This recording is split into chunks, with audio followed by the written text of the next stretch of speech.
Hello dear students of class 5th, welcome to Zenith Guru Shiksha. आज की class में हम कर रहे हैं अपना चैप्टर 3 का ओवरव्यू और ये चल रहा है हमारा क्रैश कोर्स जिसमें हमने पहले ही 2 चैप्टर का ओवरव्यू ले लिया था, है ना। इससे पहले के 2 चैप्टर्स के ओवरव्यू जिसने भी नहीं देखे हैं, लिंक आपको डिस्क्रिप्शन बॉक्स में मिल जाएगी, आप जाकर उसे देख सकते हैं। दोनों चैप्टर का होगा, दोनों चैप्टर का आप 1 बाय 1 देख सकते हैं एंड उसमें जो भी डाउट आता है आपको आप कमेंट में पूछ सकते हैं। आज हम करेंगे अपना चैप्टर नंबर 3 स्टार्ट, जो कि क्या है, चैप्टर का नाम है एंगल्स एंड टर्न्स। ठीक है, हम ऑलरेडी पूरे चैप्टर में एंगल्स के बारे में पढ़ चुके हैं, लेकिन अभी हम क्या कर रहे हैं, सारी चीज़ों का रिवीजन, है ना। तो हम इसमें क्या क्या चीज़ें पढ़ेंगे वो हम आगे देखते हैं। तो इसमें हम पढ़ने वाले हैं एंगल्स के बारे में, है ना। एंगल्स क्या होते हैं, एंगल्स क्या होते हैं? एन एंगल इज दी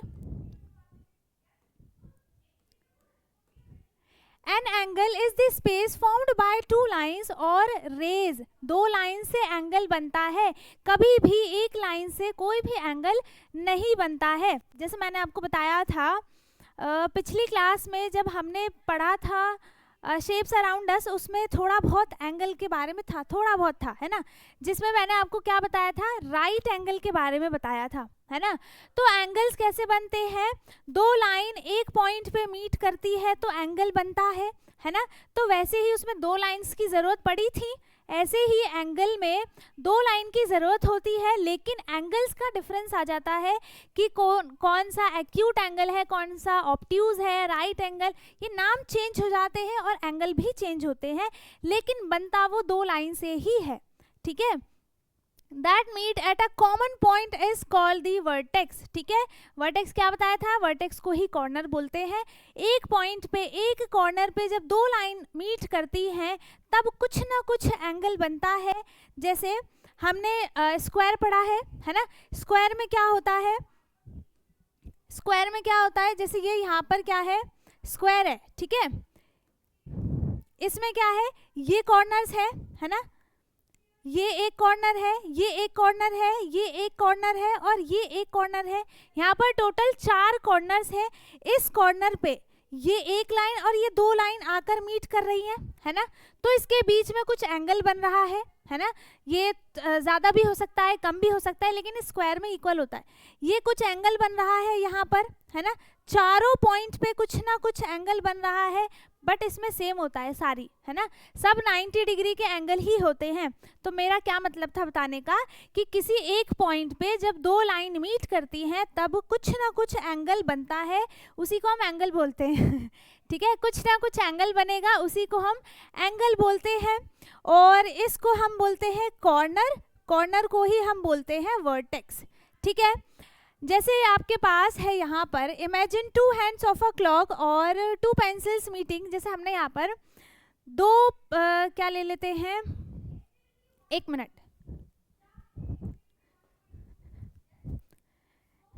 जैसे मैंने यहाँ पर एक पेन ले लिया, ठीक है, ये मेरे पास एक पेन है, मैंने इन दोनों को एक पॉइंट पे, जैसे इन दोनों का कॉमन पॉइंट क्या बनेगा, ये है ना, मैंने इन दोनों को एक पॉइंट पे मीट करा दिया।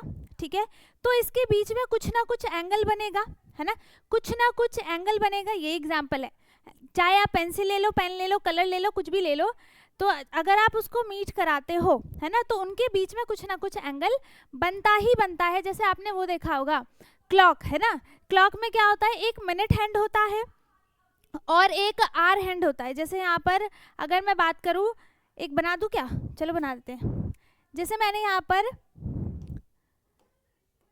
यहाँ पर मैंने सर्कल बना दिया, ठीक है, एक मैंने यहाँ पर सर्कल बना दिया, इसमें यहाँ पर हो गया 12, 3, 6 और 9, पूरा नहीं लिख रही, ठीक है।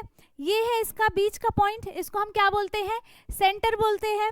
तो अगर सपोज करो कि यहाँ पर ये आर वाली हैंड है 2 पे और मिनट हैंड है 9 पे, है ना, तो इसमें क्या हो रहा है, एक सेंटर में 2 लाइन मीट कर रही है, तो यहाँ पर क्या बन रहा है, एंगल बन रहा है। ये एग्जाम्पल है ना, इसी को हम क्या बोलते हैं, एंगल बोलते हैं। Angles are measured in degree में हम एंगल्स को मेजर करते हैं। किस में करते हैं, डिग्री में करते हैं कि ये 10 डिग्री है, 20 डिग्री है, 30 डिग्री है, 90 डिग्री है, 180 डिग्री है, ऐसे हम डिग्री में उसको मेजर करते हैं। जैसे अगर मैं यहाँ पर लिखूँ 30 डिग्री, तो 30 लिख के फिर मैंने यहाँ पे एक छोटा सा सर्कल बना दिया ऊपर, तो ये क्या बन जाएगा 30 डिग्री। इसको हम क्या बोलते हैं, डिग्री। ठीक है, इसको हम क्या बोलेंगे, डिग्री बोलेंगे। ठीक है, इसके बाद है वर्टेक्स। क्या होता है वर्टेक्स, क्या होता है, वर्टेक्स कॉर्नर होता है ना, जहां पर दो लाइन मीट करती हैं। कॉमन पॉइंट को हम क्या बोलते हैं, वर्टेक्स बोलते हैं। कितनी बार बता दिया है मैंने। अब जैसे यहाँ पर ट्रायंगल हो गया, स्क्वायर हो गया, इसमें हम देखते हैं हमने शेप्स वाला चैप्टर पढ़ा था, उसमें हमने बहुत सारे शेप्स देखे थे, पिरामिड देखा था, है ना, उन सब में हमने कॉर्नर्स के बारे में बात की थी, मैंने पूरा बताया था, अब नहीं बताऊंगी। ठीक है, इसके बाद है मेजरमेंट। ये क्या बोलते हैं, वर्टेक्स को हम बोलते हैं कॉर्नर, और कॉर्नर का एक और था एपेक्स। 3 नाम थे। ठीक है, क्या क्या था, कॉर्नर, एक बार और बता दिया ताकि रिवाइज हो जाए, कॉर्नर हो गया, वर्टेक्स हो गया, और एक और नाम क्या था इसका, एपेक्स। तीनों में से कुछ भी नाम आ जाता है, आपको कंफ्यूज नहीं होना है कि ये क्या है ना, ये क्या नई चीज आ गई। इन सबको ही हम क्या बोलते हैं, कॉर्नर ही बोलते हैं, कॉमन पॉइंट। ठीक है, अब मेजरमेंट हम पढ़ने वाले हैं। इसमें कितने टाइप के मेजरमेंट है, कितने टाइप के मेजरमेंट है। पहला है लेंथ। लेंथ को हम किस किस में मेजर करते हैं, लेंथ को हम किस किस में मेजर करेंगे। देखो, measuring distance using units like centimetre. अगर हम डिस्टेंस को मेजर करते हैं तो हम उसको सेंटीमीटर में मेजर करेंगे, मीटर में करेंगे और किलोमीटर में। इन तीनों में ही मीटर में हम मेजरमेंट लेते हैं। सेंटीमीटर हम सबसे छोटे डिस्टेंस को मेजर करने के लिए करते हैं, और मीटर हम थोड़ा सा छोटा, इतना मतलब 1 मीटर मान लो, जैसे हो गया आपका हाथ हो गया, है ना, उसका अगर आप मेजरमेंट लेते हो तो आप सेंटीमीटर में नहीं लोगे, आप किस में लोगे, मीटर में उसका मेजरमेंट लेंगे। और जो सबसे बड़ा डिस्टेंस होता है उसको मेजर करने के लिए हम किलोमीटर वाली यूनिट यूज करते हैं। इन सबको यूनिट बोलते हैं। ठीक है, cm क्या है, सेंटीमीटर, m क्या है, मीटर, और km क्या है, किलोमीटर। ये शॉर्ट फॉर्म में ऐसे लिखते हैं, हर जगह पूरा पूरा फुल फॉर्म नहीं लिखा होता है, ऐसे लिखा होगा cm, m, km। तो आपको ये समझना पड़ेगा और याद करना पड़ेगा। ठीक है, अब है मास। मास क्या होता है, मास ही वेट होता है और वेट ही मास होता है। ठीक है, अब यहाँ पर क्या है, measuring low heavy things is using units like gram, kilogram and milligram. हम वेट को किस में मेजर करते हैं, किस किस में मेजर करते हैं, ग्राम में मेजर करेंगे, किलोग्राम में, यहाँ पे kg होगा। ठीक है, किलोग्राम में मेजर करेंगे और मिलीग्राम में मेजर करेंगे। ठीक है, वैसे ही सेम है इसमें, ग्राम सबसे छोटी यूनिट के लिए और बीच के लिए हो गया किलोग्राम, नहीं मिलीग्राम होता है सबसे छोटा, मिलीग्राम होगा सबसे छोटा, उसके बाद ग्राम और उसके बाद होगा किलोग्राम। यहाँ पर लिख दूं मैं, ग्राम फिर हो जाएगा किलोग्राम। ठीक है, सबसे छोटी यूनिट होती है मिलीग्राम। अब कैपेसिटी है, कैपेसिटी क्या होता है, वॉल्यूम। मैंने पिछले चैप्टर में ये बताया था कि वॉल्यूम क्या होता है। वॉल्यूम जैसे किसी का डेप्थ है ना, गहराई, अगर किसी चीज में गहराई है तभी तो आप उसमें कोई चीज रख पाते हो। जब आप किसी चीज में, जैसे बॉक्स है ना, बॉक्स में क्या है, आप कुछ सामान रख पाते हो। क्यों रख पाते हो, क्योंकि वो गहराई है, उसमें डेप्थ है। अगर डेप्थ है तो उसी को हम क्या बोलेंगे, कैपेसिटी बोलेंगे, और कैपेसिटी को ही हम क्या बोलते हैं, वॉल्यूम बोलते हैं। जैसे बॉटल है, मैंने ग्लास दिखाया था कल भी, ये ग्लास है, ठीक है, इसकी हाइट है इतनी, लेकिन ये बीच से क्या है, खाली है, इसका मतलब इसमें क्या है, डेप्थ है। डेप्थ है का मतलब इसमें कैपेसिटी भी है कि ये कितना पानी फिल कर सकता है ना, और कैपेसिटी है तो इसका मतलब इसका वॉल्यूम भी है। कैपेसिटी और वॉल्यूम सेम ही है, अलग अलग थोड़ी है। अब हम अमाउंट को, लिक्विड को हम वॉल्यूम में मेजर करते हैं, तो हम किस किस में मेजर कर सकते हैं, लीटर में और मिलीलीटर में। लिक्विड में सिर्फ पानी नहीं आता है, लिक्विड में पानी नहीं आता है, वो सारी चीज़ें आती हैं जो फ्लो करती हैं, जैसे पानी हो गया, जूस हो गया, कॉफ़ी हो गई, चाय हो गया, कुछ भी जो भी लिक्विड की फॉर्म में होगा वो सब नहीं, लिक्विड ही तो है ये सब, है ना, ये सब लिक्विड ही है ना। तो इन सब को हम लीटर और मिलीलीटर में मेजर करते हैं। मिलीलीटर छोटी यूनिट होती है लीटर से, ठीक है। अब टाइम हम किस में मेजर करते हैं? 1 मिनट में करेंगे, ये तो सबको पता होगा। 1 सेकेंड में करते हैं और 1 आवर में करते हैं। और मिनट में क्या रिलेशन होता है? मिनट में नहीं, आवर और सेकेंड और मिनट में क्या रिलेशन होता है? यहाँ पर होगा 1 minute is equals to 60 seconds होता है, ठीक है। ये सब मैं दोबारा किस लिए लिखवा रही हूँ? ताकि आपका रिवीजन हो जाए और जिसको नहीं पता है वो लिख ले, है ना।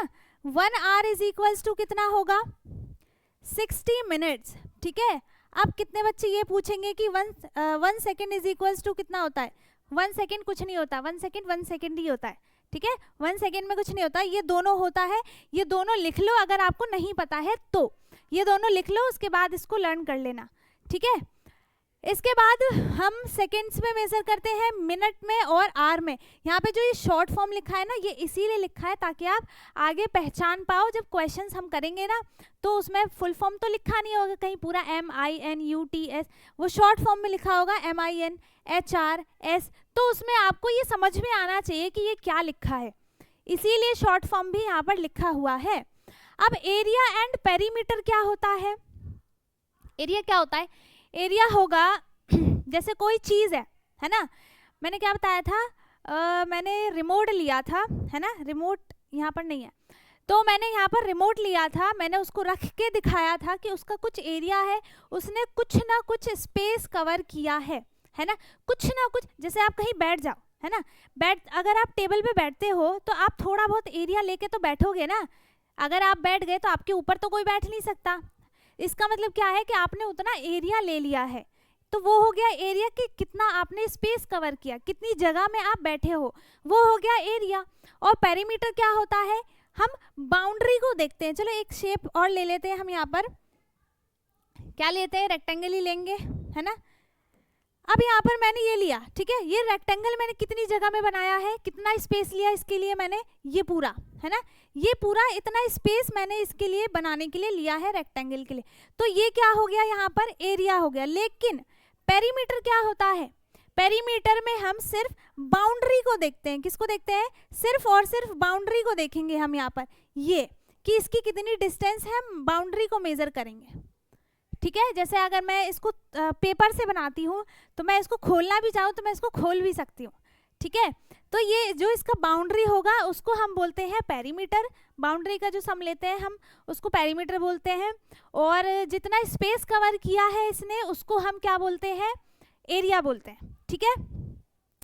Calculating the space inside a shape and the distance around its boundary, तो वही हो गया एरिया, है ना। अराउंड द बाउंड्री ये हो गया पेरीमीटर, और ये हो गया एरिया कि कितना स्पेस लिया है, किस चीज ने कितना स्पेस लिया, दैट इज एरिया, है ना। अब टेम्परेचर क्या है? टेम्परेचर, अंडरस्टैंडिंग टेम्परेचर स्केल्स, हम उसको टेम्परेचर को, इसको ज़्यादा नहीं पढ़ना है आपको, बस थोड़ा बहुत आपको आइडिया होना चाहिए कि हम टेम्परेचर को सेल्सियस में और फ़ारेनहाइट में मेज़र करते हैं। जैसे अगर आपको फीवर आता है, ठीक है, तो डॉक्टर क्या बताते हैं कि आपको इतने डिग्री बोलते हैं ना, कि इतने सेल्सियस आपको फीवर है, इतने फ़ारेनहाइट है ना। और अगर पानी भी गर्म हो जाता है, अगर कोई चीज़ एकदम जम जाती है, बर्फ़, है ना, तो वो कितने टेम्परेचर पे जमती है ना। पानी गर्म किया तो उसमें कितना टेम्परेचर लगा है, उसको हीट को बोलते हैं बेसिकली, हीट को। या फिर हम किसी चीज़ को फ्रीज करने के लिए उसको हम क्या बोलते हैं? टेम्परेचर बोलते हैं, ठीक है। कि हम ये मेज़र करते हैं कौन सी चीज़ कितनी ठंडी है और कितनी गर्म है। किस किस में मेज़र करते हैं? सेल्सियस में और फ़ारेनहाइट में, ठीक है। बस इतना ही जान लो इसमें, और कुछ ज़्यादा पढ़ने की ज़रूरत नहीं है। अब इसके बाद है एंगल्स। सबसे मेन टॉपिक आता है एंगल, कि एंगल कितने टाइप के थे।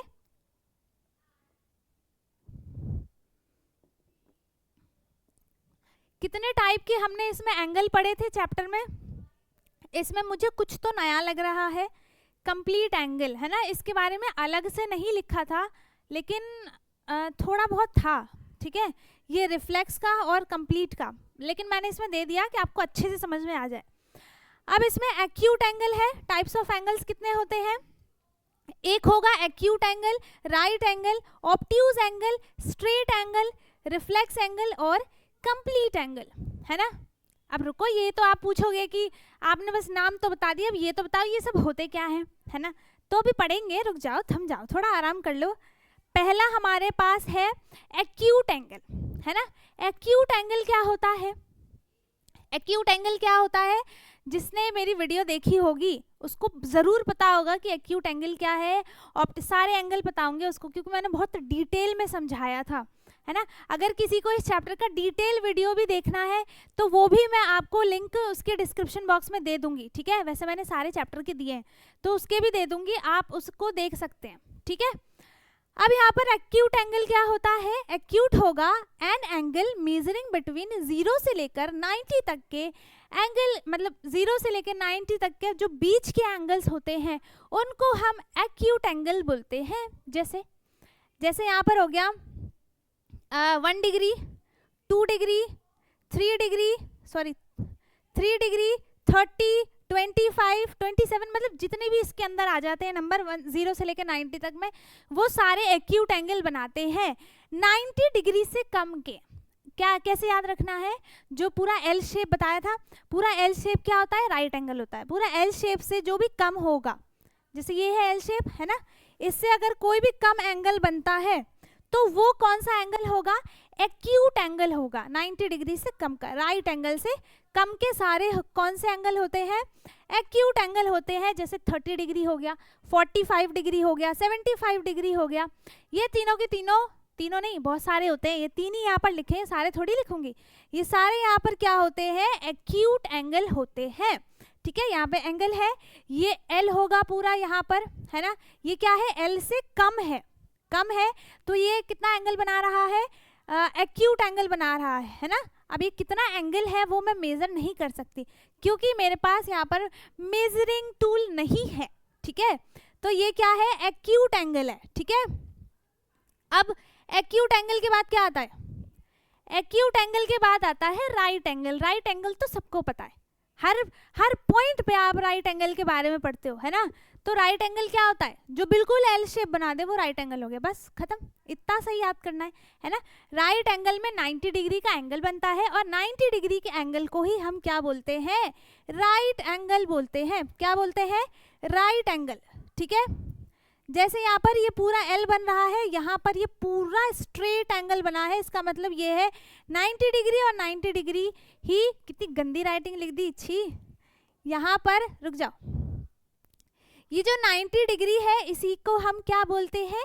राइट एंगल बोलते हैं। कुछ तो गड़बड़ हो रही है, ये हो गया राइट एंगल, ठीक है। ये है राइट एंगल, अब सही है, अब अच्छा लग रहा है, ठीक है। ये क्या हो गया? Right angle. A right angle is an angle that measure exactly 90 degree, ना कम ना ज्यादा। पूरा का पूरा 90 डिग्री होना चाहिए, 89 भी नहीं होना चाहिए, 89.9 भी नहीं होना चाहिए, पूरा 90 डिग्री होना चाहिए, वही बनाता है राइट एंगल, ठीक है। अब ये तो मैंने बता दिया। अब इसके बाद है ऑब्ट्यूज एंगल। ऑब्ट्यूज एंगल क्या होता है? ऑब्ट्यूज एंगल होगा just opposite to acute angle, है ना। उसका उल्टा होता है, उसमें क्या होता है? 90 डिग्री से कम का होता है और इसमें क्या होगा? 90 डिग्री से ज़्यादा वाले एंगल सारे क्या होते हैं? क्या होते हैं? ऑब्ट्यूज एंगल, ठीक है। More than 90 degree and less than 180 degree, जैसे 100 डिग्री हो गया, 135, 140, 160, 170, ये सारे जो होते हैं वो ऑब्ट्यूज एंगल होते हैं, जो 90 डिग्री से तो ज़्यादा होते हैं लेकिन 180 से कम होंगे। अब आप पूछोगे 180 डिग्री का एंगल कितना बनता है, वो भी पढ़ेंगे, ठीक है। ये जान लो इतना सा, वो स्ट्रेट एंगल होता है। तो ये क्या है? देखो पूरा एल शेप ऐसे बनता है लेकिन ये 90 डिग्री से क्या है? ज़्यादा है, तो ये क्या हो गया? ऑब्ट्यूज एंगल, है ना। क्या हो गया? ये ऑब्ट्यूज एंगल। अब right angle exactly 90 degree perfect corner होता है और एक्यूट एंगल क्या होता है? Less than, smaller than 90 degree, है ना। और स्ट्रेट एंगल, अच्छा यहीं पे बता दिया, स्ट्रेट एंगल क्या है? 180 डिग्री, बिल्कुल एकदम फ्लैट एक लाइन बनती है ये, ठीक है। ये जो एक लाइन बन गई यहाँ पर, ये जो एक मान लो यहाँ पर एक कॉर्नर है, मतलब एक पॉइंट है, ये दोनों लाइन मैंने अलग से ज्वाइन की है इस पॉइंट पे, तो इनके जो ये बीच का एंगल बन रहा है ये कितना होता है 180 डिग्री का एंगल, एंड इसको हम स्ट्रेट एंगल भी बोलते हैं। क्या बोलते हैं? स्ट्रेट एंगल भी बोलते हैं। ठीक है, 180 degree straight angle, 90 degree right angle. दो चीज याद रहेगी, रहे चाहे ना रहे, याद रखना है। ठीक है, अब है स्ट्रेट एंगल, लो अब आ ही गया। अब straight angle is an angle that measures exactly 180 degree. Look सा, बता तो दिया मैंने, ये देखो बिल्कुल स्ट्रेट लाइन है, इसमें एक ये बीच में कॉर्नर आ गया, इसका जो ये एक एंगल है ये होता है 180 डिग्री, और इसी को हम क्या बोलते हैं?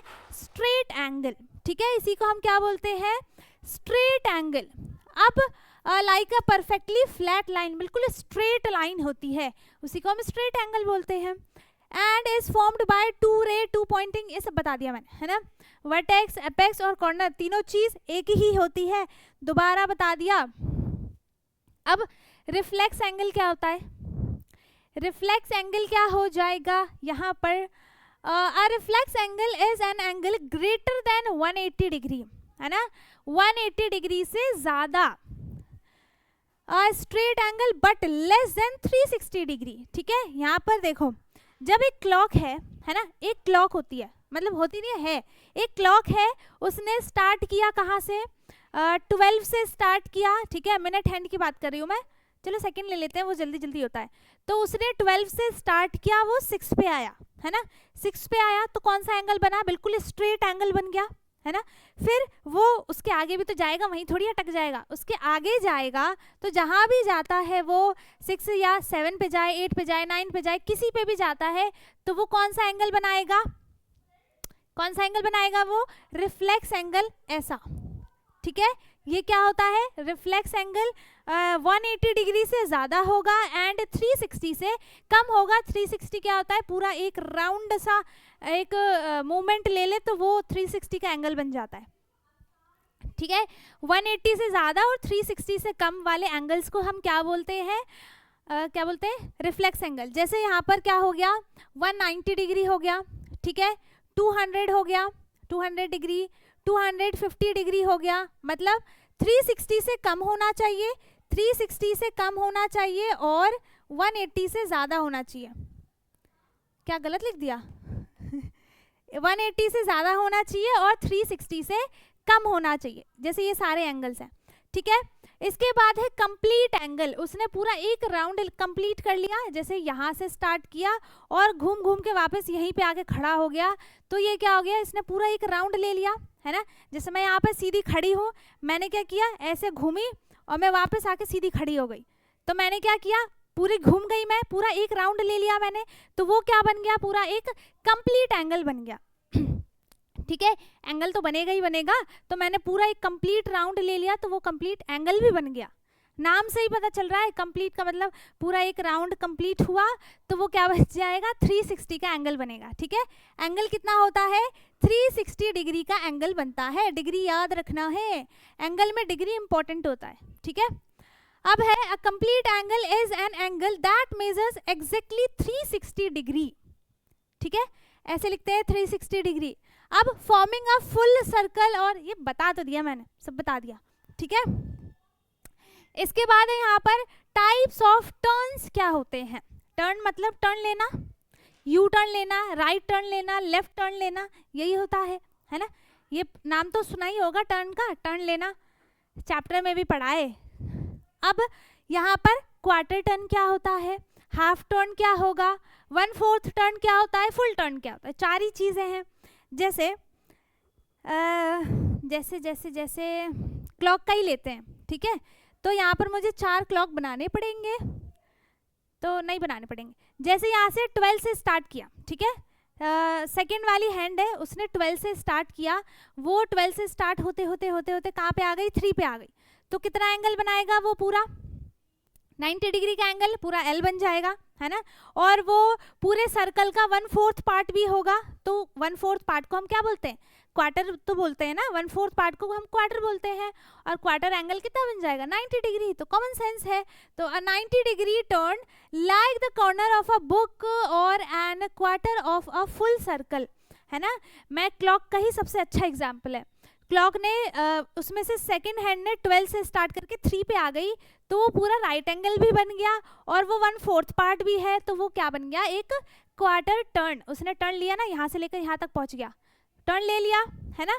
तो वो कितना हो गया, 1/4 टर्न, क्वार्टर टर्न और हाँ क्वार्टर टर्न ही है। जैसे मैं यहाँ से खड़ी होकर मैं बस यहाँ तक हो गई, ठीक है, मैं यहाँ तक हो गई, तो ये क्या बन गया मेरा, क्वार्टर टर्न, ठीक है।